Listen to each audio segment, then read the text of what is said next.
And welcome into the show, everybody. It's so good to have you here today. Yet another episode of Crushing Fantasy Football with your host, me, Bryce Lockridge. Guys, I'm super pumped today because, I got to watch football all day. It was awesome. There was a lot of really exciting games, and I'm going to be going over a little recap of some of the players that did really well. And I'm going to be mainly today talking about players that you need to trade based on their implied value after week one. Okay, guys? So I'm going to get right into it. But if you haven't already, guys, click the subscribe button below. Okay, that's going to help me grow my channel. I'm going to be with you guys all season long, baby. I'm going to give you my waiver wire show every Tuesday, my starts and sits every week for the running back position, wide receiver position, quarterback position, and tight end position. Okay, guys. I'm also going to give you some other things that I'm going to get to you on later, but I'm going to be helping you figure out who to plug into your lineup every week to get the optimal lineup out there on the field and get the most amount of points. And we're going to win some money this year together. All right, guys. So I'm going to get right into it. All right. So I'm talking about players that basically had a really great week, but probably aren't going to continue to perform at that level and that you could get some value for. So my number one on this list, guys, that did really well today is Adam Thielen. Okay, Adam Thielen had a multi-touchdown game. He had close to 100 yards receiving. I think he had 96 yards receiving or something like that. Look, I said fade Justin Jefferson early in the draft Thielen because Thielen is the red zone target. But here's the deal, guys. Adam Thielen this week had what will probably be his best game of the entire season. I mean, a multiple touchdown game with 100 yards is very hard to come by. There's going to be weeks where Justin Jefferson gets all the production and Adam Thielen doesn't do much. Thielen's going to have a good year, but there's going to be weeks where Justin Jefferson, takes all the production, and Thielen's the guy only getting 5 fantasy points like Justin Jefferson did today. So what you do right now is you trade Adam Thielen while his implied value is through the roof. He's coming off this huge game, guys. People are very reactionary to week one, okay? So, week one, Adam Thielen, had a huge game. What you do is you offer him up right now for a workhorse running back that did not have a very good week. Look, Aaron Jones had a bad week. He did absolutely nothing. James Robinson did absolutely nothing. Antonio Gibson was a little bit of a disappointment. Austin Eckler, he got in the end zone, but he didn't really do much after that first possession that the Chargers had. The point is there's a lot of running backs on the board that are going to have really, really good seasons, but had an absolutely terrible week one. And based on people being extremely reactionary, they will fall into this. And if you offer up Adam Thielen for an Aaron Jones or an Austin Eckler, or a James Robinson or Antonio Gibson, guys, people will fall for this trade, and they'll think that they're winning the trade just because Adam Thielen had a better first week. I'm serious. This is how people think, and this is what you use to get an edge in fantasy football because it's not about what just happened. It's about what's going to happen, okay? And just because Adam Thielen outperformed these guys week one, it doesn't mean anything. Look, week one, teams really struggle to get it together offensively because it's just really hard to run an offense in football is really hard. And the only way to improve your offense is to play actual game scenarios. And the preseason just doesn't really get you ready for that. So that's why a lot of offenses look really bad week one. Look, guys, Aaron Jones is still going to be a beast running back this year. James Robinson's still going to be a beast. Antonio Gibson, Austin Eckler, all these guys are going to have great years. And there are players that did really well week one that aren't going to continue to perform that way that you could use as trade bait to grab these players right now. So offer up Adam Thielen for one of these workhorse running backs, or offer up Tyler Lockett for one of these workhorse running backs. Tyler Lockett had a multi-touchdown game, 100 yards. Look, Tyler Lockett's going to have a decent season just like Adam Thielen, but he doesn't have near the value that a workhorse running back does, or that a better receiver than him did, that didn't have such a good week. Like, people are crazy. Like, literally, you could offer Tyler Lockett for Devontae Adams right now, and there are people that would take that trade because they're so freaking reactionary over week one that they'll think, oh, well, Tyler Lockett's the better receiver. He had 2 touchdowns and 100 yards. They forget that Devontae Adams had 18 touchdowns last year and is still on what's going to be a really, really good offense. People fall for these trades, guys. So, I'm not sitting here telling you, hey, rip people off as much as possible. But look, you're playing for money. The goal is to win your trades, and you can't.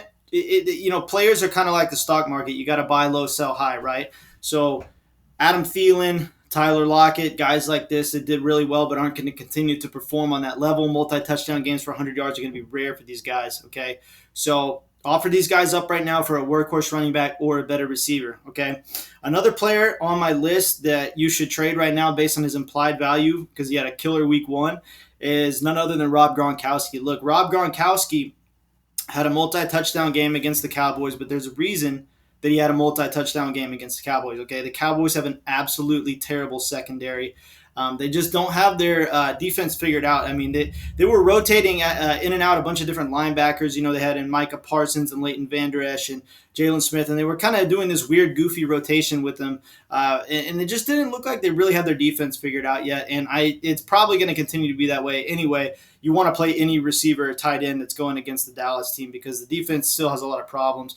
But that's why Rob Gronkowski had such a big game. I'm going to tell you this right now. That will be Rob Gronkowski's biggest game of the entire season. So you could trade him right now for a better tight end like a Darren Waller or something like that, or a workhorse running back that didn't do anything good. People are crazy. People will literally give you James Robinson or Aaron Jones for Rob Gronkowski right now because they see that Rob Gronkowski got 21 fantasy points in a standard league in week 1. I mean, he had 2 touchdowns. What did Aaron Jones and James Robinson do? Look, you might have to offer up Gronk and like another like bench player, like another wide receiver, another running back or something like that. But like he's almost, based on his implied value, somebody that you could trade for one of these, like, especially for James Robinson, because what has James Robinson proven yet? You know, like he just now stepped into the lead workhorse role. The Jacksonville offense looked like they didn't have anything whatsoever figured out. And James Robinson had like 40 combined yards from scrimmage, didn't even sniff the end zone. I mean, guys, people think that James Robinson is going to suck now, and that is not the case. The Jacksonville Jaguars, Trevor Lawrence, these guys will figure it out, and James Robinson will end up having a really good season. Right now, you can trade for him. You could trade one of these players, like Tyler Lockett, Rob Gronkowski, one of these guys, and you can get him because people think, oh, James Robinson's really not all that. It's just one game, guys. Try to scoop up these workhorse running backs. And then there were some quarterbacks that underperformed too. Justin Herbert. Justin Herbert's going to have a really good season at quarterback. And you could offer up trades for Justin Herbert and try to scoop him up because I know this because I have him on one of my fantasy teams, and he only got me like 12.6 points today, but he was going up against the Washington defense. So Justin Herbert's going to have a very explosive season, guys. But right now, people think that Justin Herbert ain't all that because, again, people are reactionary to week 1. So dump off right now you can trade for Justin Herbert, and you probably don't probably have to offer that much to get him. Trade one of these guys that had a freakish, like Deebo Samuel had a freakish week 1, receiving 138 yards or 168 yards, something like that, and a touchdown. I mean, guys, he's not going to do that week in and week out. And there was obviously something going on with Brandon Ayuk. So, the 49ers were only targeting Deebo Samuel because it's like that's the receiver they were getting the ball to because Ayuk clearly had some injury. But I bet you anything Ayuk ends up being the main receiver for the team right now. And that's another player that you could trade for. Offer up a trade for Brandon Ayuk. He has some minor injury right now, but so what, guys? We know this isn't a season-ending injury. He wasn't even listed on the injured list before the game. So you could trade for Brandon Ayuk right now, and he's going to get you a lot of points this season, guys. Anybody that watched my preseason videos knows that I'm big on Brandon Ayuk. He's about to have his second year in the league, and he's an elite talent, and he's going to have a breakout season. So based on the fact that he did absolutely nothing week 1 and put up a goose egg, and people think he's injured, but he's really not. It's load management for him pretty much. I mean, I bet you he'll get a lot of work next week. So you could trade one of these guys that didn't really do anything, and you could get Brandon Ayuk for like nothing now. And this is a guy that was taken in like the 4th round of the draft. People are huge on Brandon Ayuk. Okay, and then another one is going to be Laviska Shenault. Laviska Shenault didn't do anything, but Laviska Shenault is going to be the number 1 receiver on Jacksonville by week 4. I've been saying it all season. Okay, look, Trevor Lawrence, the offense, they're still trying to figure things out, but once they really get going, they're going to get their most athletic and best receiver the ball on the most consistent basis. And Laviska Shenault is going to lead the team in touchdowns for the pass catchers, and he's also going to lead the team in yardage for the pass catchers. I'm telling you right now, he's the best receiver on the team. Once this team really gets going, Laviska Shenault is going to be the best player, guys. Don't be reactionary to week 1. Laviska Shenault is going to be a beast. Right now, you could trade Um, you could trade for Laviska Shenault, and you probably don't even have to give up much. Okay, so if you have one of these guys that did good, like a Debo Samuel or a Rob Gronkowski, or a even Tyler Lockett, like these guys, they're not going to repeat those performances, guys. Those are rare performances for these guys, and you could trade them for better players. And then another player that I think you could trade for right now is probably DJ Moore, because he didn't really show up, but the Carolina offense is going to be good, guys. Sam Darnold, we saw some flashes of it today. The dude is a lot better when he actually has his weapons, and DJ Moore is going to be a consistent receiver all season long. He's going to be a top 15 wide receiver, but he didn't do anything today. Robbie Anderson had the receiving touchdown. And I think Sam Darnold had like a rushing touchdown, which is crazy. But that's how they got in the end zone today. But that's freakish, guys. Look, going on from here on out, DJ Moore is going to be a really good wide receiver. So this is a wide receiver that you want to trade for while his implied value is low. You probably don't have to give up much to get him, and he's going to be a top 15 wide receiver on the season. And then guys, I'm just kind of winging it here, but I'm going over guys that I know for a 100% fact aren't going to continue on the pace of production that they've been on. Okay, so, but that's going to be it for today. Just those players that had ridiculous, crazy weeks that are going to be their best weeks of the season, trade them now while their implied value is high, and try to get something good in return, guys. Don't fall in love with these players just because they had a great week one. Be realistic. Look at what they're going to do going forward, because fantasy is all about foresight. You want to look forward to what's going to happen, not, oh, my guy got me 21 points last week in a standard league. Like, I can't trade him. He's the best player. Guys, be realistic. Is Adam Thielen really going to continue at that pace? Is Tyler Lockett really going to continue at that pace? Okay.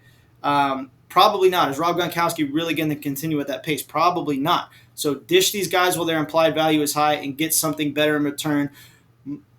Best case scenario, get one of these workhorse running backs that didn't do shit like week one, like Aaron Jones or Antonio Gibson. One of these guys, James Robinson. Trade, get one of these guys right now while their implied value is low and your player's implied value is way higher than it's going to be at any point for the rest of the season, guys. This is how you win trades in fantasy, and this is how you make moves that are going to increase your point total throughout the year and give you a better chance to have a better record, win your league, and win your championship. So take this advice to heart, guys. Don't fall in love with your players that went off week one that aren't going to continue that path. Trade them right now while their value is high, okay, and improve your team. All right, guys, that's all I have for you today. Tomorrow we got Monday Night Football, so I'm going to do a pregame show and get to you on everything that's going on with Monday Night Football, and I'm going to probably recap some more things from yesterday. And then Tuesday I'm going to have my waiver wire show, and then I'm going to be doing my rankings all throughout the week, wide receiver rankings, tight end rankings, running back rankings, and quarterback rankings, all throughout the week. So if you guys like the content today, go ahead and hit the like button below, subscribe to my channel. That's going to help me out. Like I said, I'm going to be with you guys all year, and we're going to win some money this year, boys. So get ready. All right. I'll catch y'all later.